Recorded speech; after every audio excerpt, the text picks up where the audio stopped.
Does riding a horse feel good? I steadied myself by holding the slender waist of my friend's alluring wife. Her skirt fluttered constantly in the wind. Madeline McKinney was petite and adorable, with a figure that was anything but modest, especially her chest. She was also my buddy's young, delicate wife. She usually liked to wear ultra-short skirts. With her baby face, full curves, and snow-white skin, she became the main target of teasing whenever we got together. Of course, she was also the object of everyone's fantasies. Every guy wanted to know whether her small body could really handle their rough imaginings. Strangely enough, my buddy Logan Riley never seemed upset about it. First, because it was all just joking banter, nothing truly inappropriate, and Madeline only blushed instead of getting angry. Second, he took pride in it. Having a wife that made everyone envious boosted his ego and made him feel respected. What Logan didn't know was that I truly liked Madeline. I had no intention of stealing another man's woman, but I was always looking for chances to be alone with her. I wanted to hold her, breathe in her sweet scent, and more than anything, I wanted to lift her skirt and slide down her little panties. Luckily, Madeline didn't like playing cards or watching others play, so whenever she came over, I would find ways to spend time alone with her. Gradually, her relationship with me became noticeably closer than with the other guys. Today was Monday again, the day we always gathered, and the day I got to see the Madeline I'd been thinking about non-stop.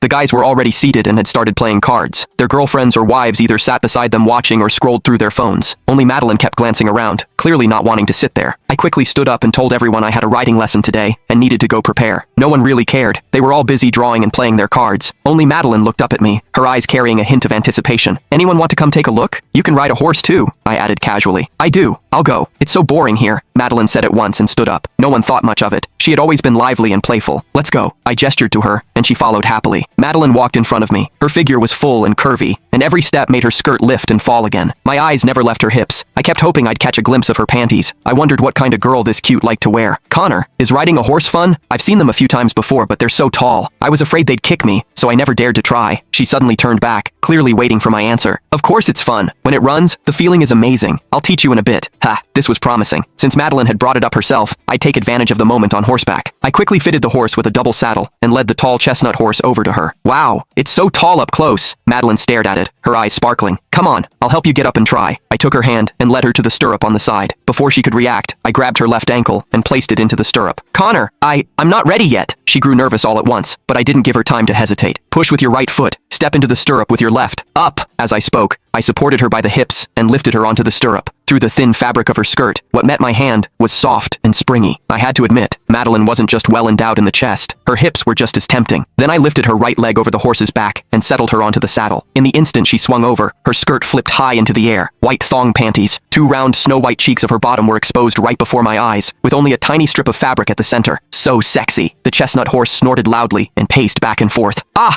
Connor, hold me! Madeline's cry snapped me out of my daze. Right, such a gorgeous lady was right in front of me. Want the follow-up of this book? Hit the comments and I'll update it tomorrow for you guys.